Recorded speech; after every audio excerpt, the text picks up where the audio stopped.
Tačiau jos veikla nenutrūko, ji buvo tęsiama užsienyje LSDP užsienio delegatūros, o okupuotoje ir aneksuotoje Lietuvoje pogrindžio sąlygomis. Žlungant totalitarizmui, nesilaikomi ir spontaniškai veržiant demokratijos augliams, mes išėjome iš pogrindžio legaliai veiklai. Kol kas nėra garantijų, kad pertvarkos procesas yra negrįžtamas, todėl dar kurį laiką LSDP užsienio delegatūros veikla bus tęsiama. Lietuvos socialdemokratų partija savo veikloje vadovaujasi socialistų internacionalo dvasia ir siekia atkurti demokratišką nepriklausomą Lietuvos valstybę. Šiam tikslui LSDP vienija savo jėgas su visomis demokratinėmis Lietuvos politinėmis partijomis ir visuomeniniais sąjūdžiais. LSDP palaiko pozityvias Lietuvos persitvarkymo sąjūdžio iniciatyvas šią linkmę ir glaudžiai su juo bendradarbiauja. Savo praktinėje veikloje Lietuvos socialdemokratų partija laikosi demokratijos principų. LSDP eilėse mažuma neprivalo paklusti daugumai. Mes atmetame centralizmą. LSDP yra partija be hierarchinės struktūros pavaldumo prasme. LSDP visi nariai yra lygus. Kolektyvinio vadovavimo organų nariai ir vadovai neturi daugiau teisių negu eiliniai LSDP nariai. Į LSDP įstoti galima laisvai. Laisvas narystės principas, žeminančios priėmimo procedūros ir kandidatinio stažo privalo mūsų nuomonę pažadinti ir atgaivinti žmogiškąjį orumą, pašaukti žmogų laisvam kuriamajam darbui. Lietuvos socialdemokratų partija nei dabar nei ateityje nenumato savo nariams jokių lengvatų nei privilegijų. Dabar darbas tautos gerovei vienintelė privilegija. Mums brangus kiekvienas doras žmogus, mes priimsime visus, kam brangi Lietuvos gerovė, nes darbo daug. Mes atmetame bolševizmą bet kokiu pavidalu, prievartos kultui mūsų partijoje vietos nėra. Taikus kuriamasis darbas, taikios reformos. Mes nesiruošime kovoti nei prieš valdžią, nei už valdžią. Jei mes gausime iš tautos pasitikėjimo mandatą, padarysime viską tautos gerovei. Mes už žmogų gerąją to žodžio prasme, už gerą buitį, sveiką moralę, laisvę ir laimingą gyvenimą taip pat. Šviesus rytojus mūsų nepatenkina. Lietuvos socialdemokratų partija sugrįžo, tvirtai pasiryžusi rimtais ir gerai apgalvotais darbais, o ne žodžiais pertvarkyti Lietuvą, jos ūkį, visuomenės gyvenimą. Mes grįžome, mes esame, mes pradedame dirbti. Ačiū, dabar prašau klausimus. Laukime klausimų. Po pasisakymo draugo iš Kauno. Mums detaliau tai niekas nepaaiškino. Kaip iš tikrųjų yra. Reiškia, atkuriama konferencija vyksta ir galų gale mes sužinom, kad kažkur tai yra jau partija, kur 500 narių turi ir iš viso tą klausimą, tas klausimas liko nekomentuotas. Prašytume dabar kažkaip tai. Dabar nekomentuotas.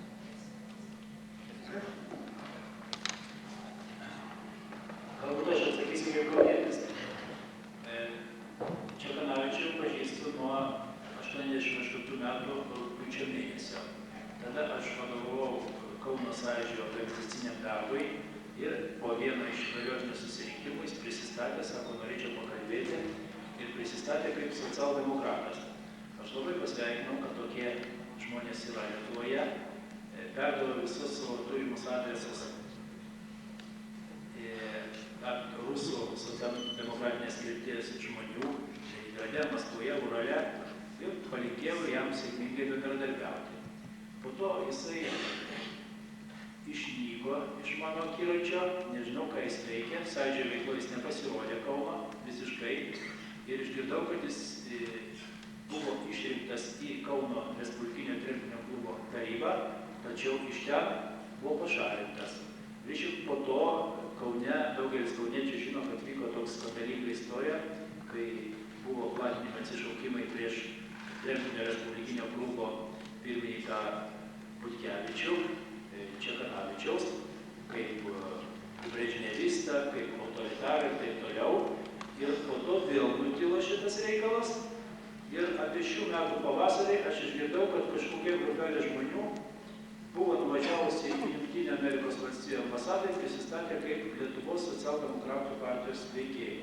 Nors nei atkuriamosios konferencijos, nei skelbimų, nei informacijos, ne tik kad Respublikoje, bet ir Kaune niekur nebuvo. Ir tik tai pastaraisiais mėnesiais išgirdau, kad yra tokia socialdemokratų partija, kuriai vadovauja, ar jos vienas iš vadovų yra Arvydas Čekanavičius. Man atrodo, šios grupės veikloje tikrai trūko viešumo. Tokią informaciją galėčiau palikti.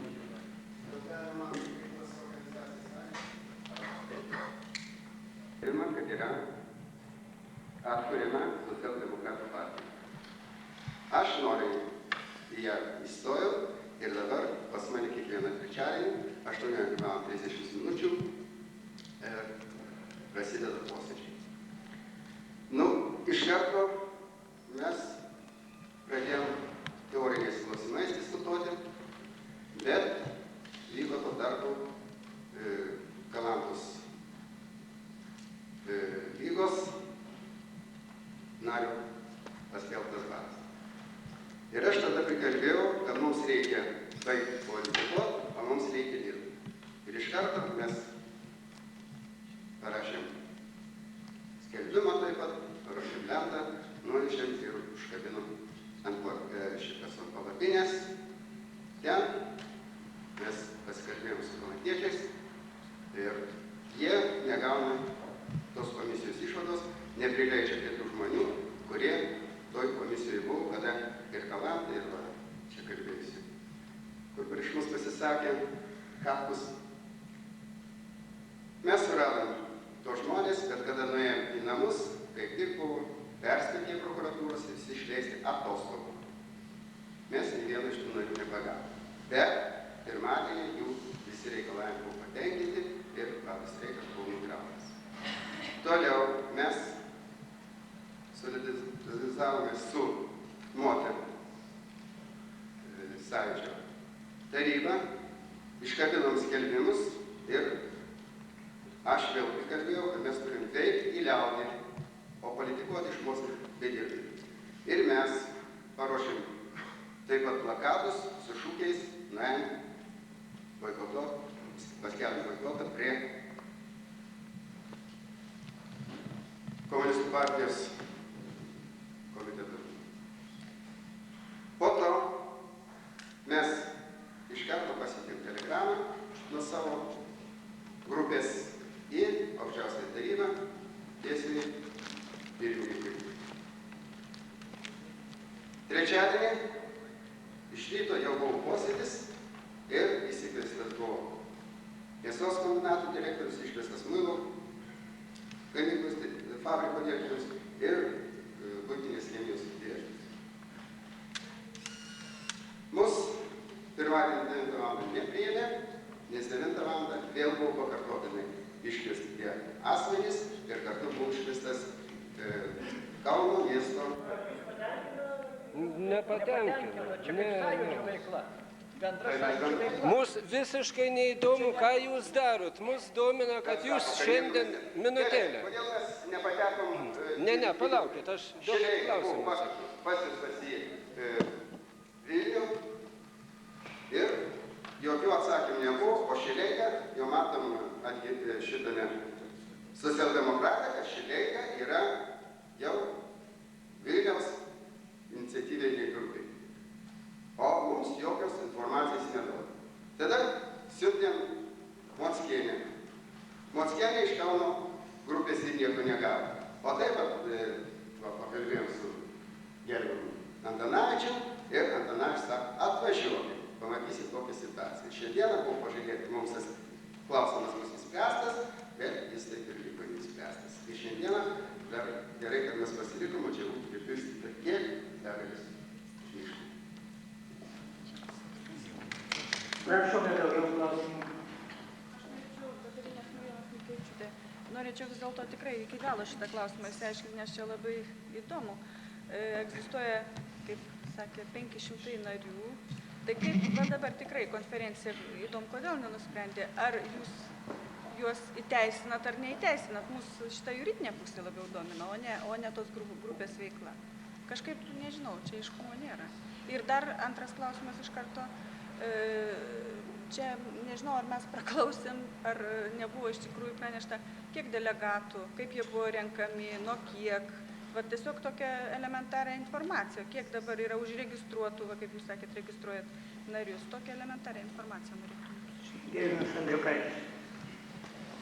Gal pradėsiu nuo antrojo klausimo. klausimų, reiškia, buvo čia mandatų komisijos paskelbti skaičiai, šiandien buvo 172 delegatai. Tuo pačiu, kadangi iki statuto priėmimo, iki atkuriamosios konferencijos mes nefiksavome narių, reiškia, delegatai vyko ten laisvai apsisvarsčius, koks šiuo metu kitose skyriuose žmonių skaičius yra.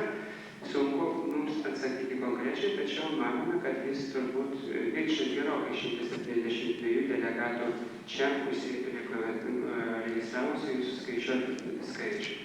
Norėčiau sugrįžti į pirmąjį klausimą ir net keista jums atsakyti į tai, kad mes taipogi pirmą kartą girdime, jog yra kažkas 500 narių vien Kaune.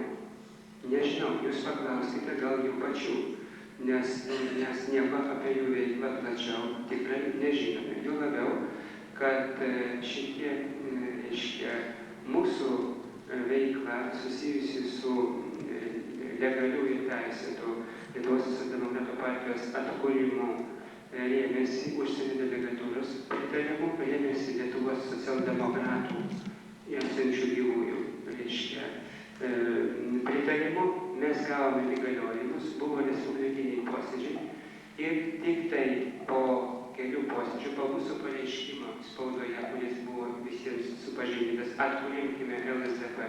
Ir ten buvo pasirašytas visas organizacinis komitetas, į kurį įėjo Alytaus, Kauno, Klaipėdos, Vilniaus, reiškia, atstovai.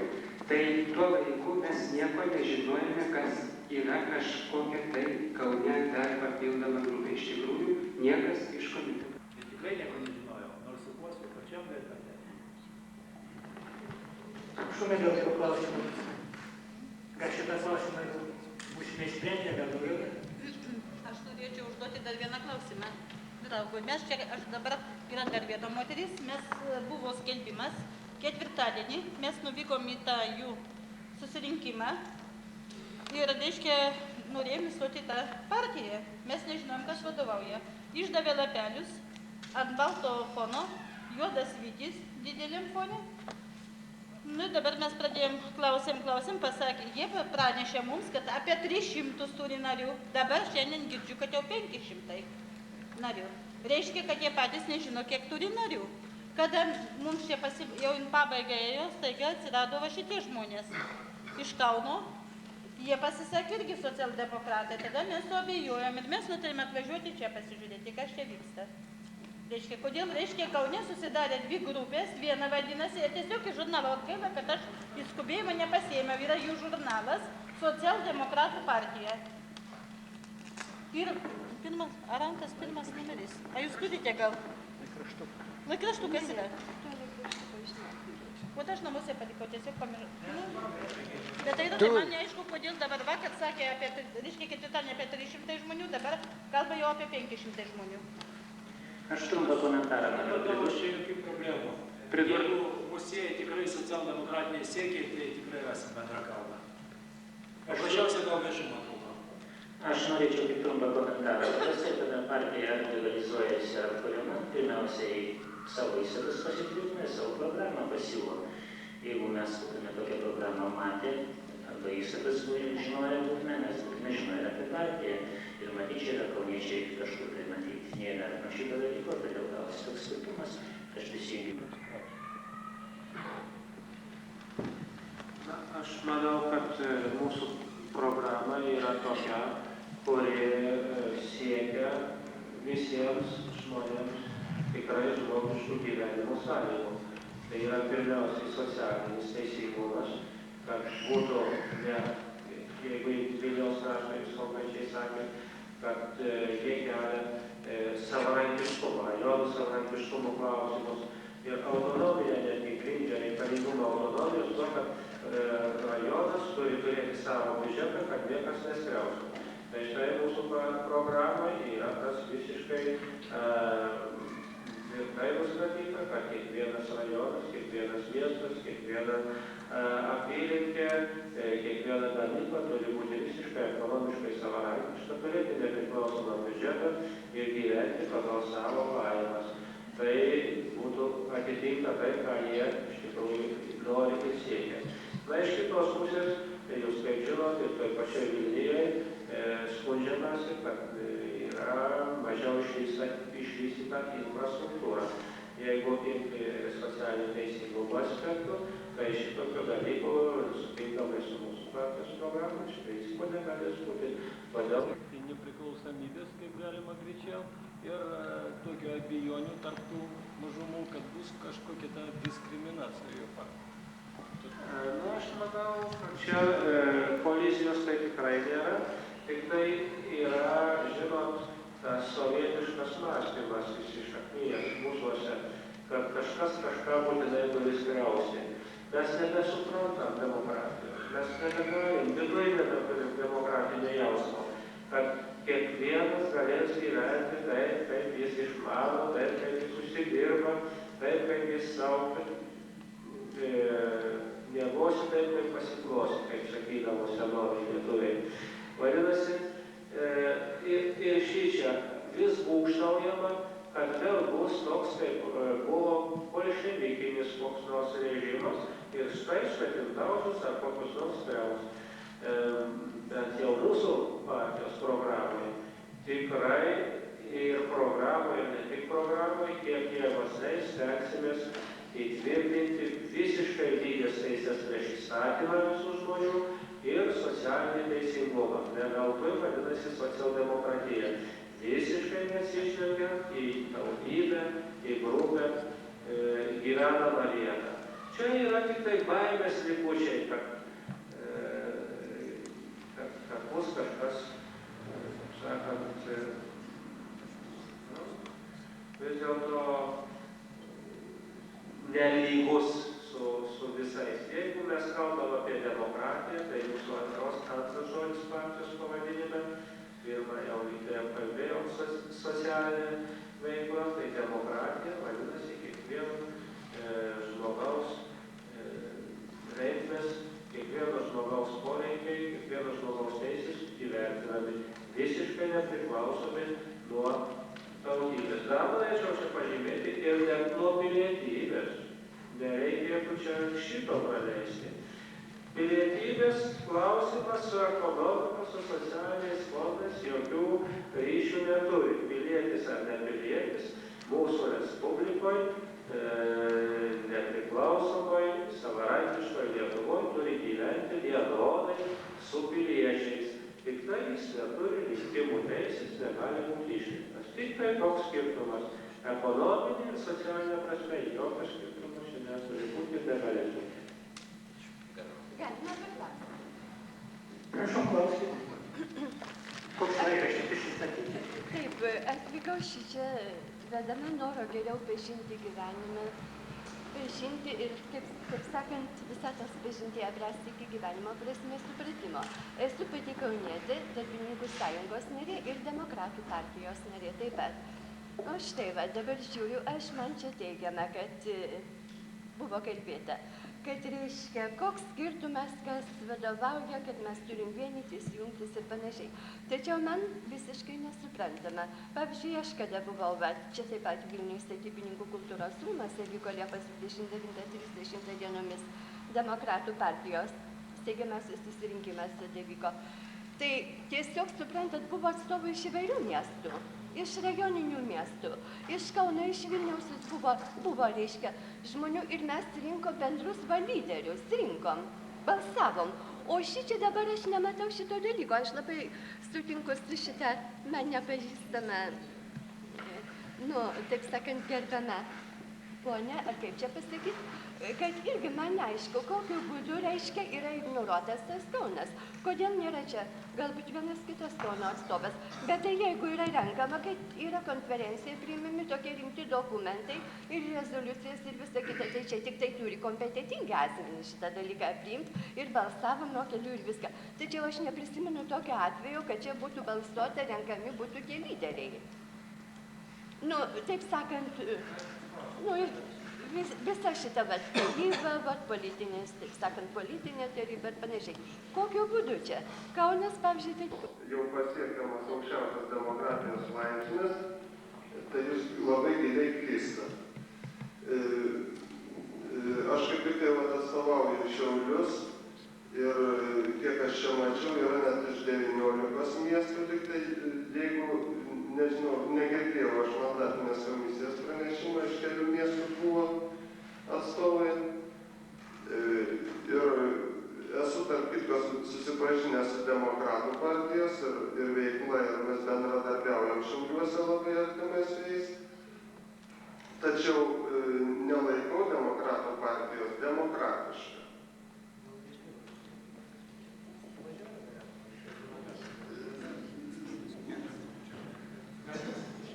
Galima papildyti dar vienu labai esminiu klausimu, jog mes dar neorganizuojam suvažiavimą.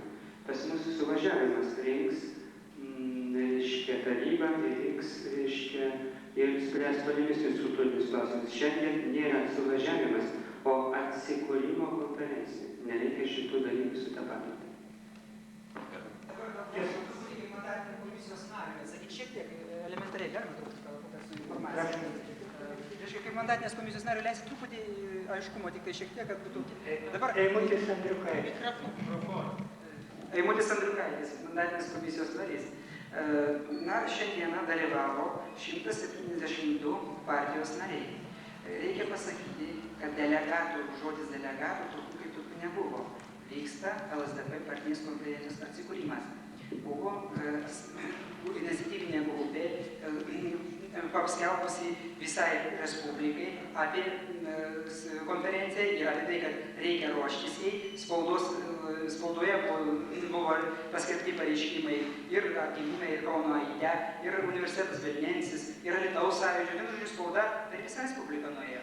Ir tie, kas susidomėjo, tai kitą ko tą galėjo padaryti, nežinau kaip, bet yra Čekanavičiaus grupė, tai vadinama, apie ją aš galėčiau jums atskirai visko daugiau papasakoti, bet savo ruožtu jį nesurado, o mes jį patys taip pat susirinkom, mane niekas nepakvietė. Aš gavau spaudą ir pagal spaudą susiorganizavom, atvykom į čia ir įkūrėm Kauno iniciatyvinę grupę atkūrėme.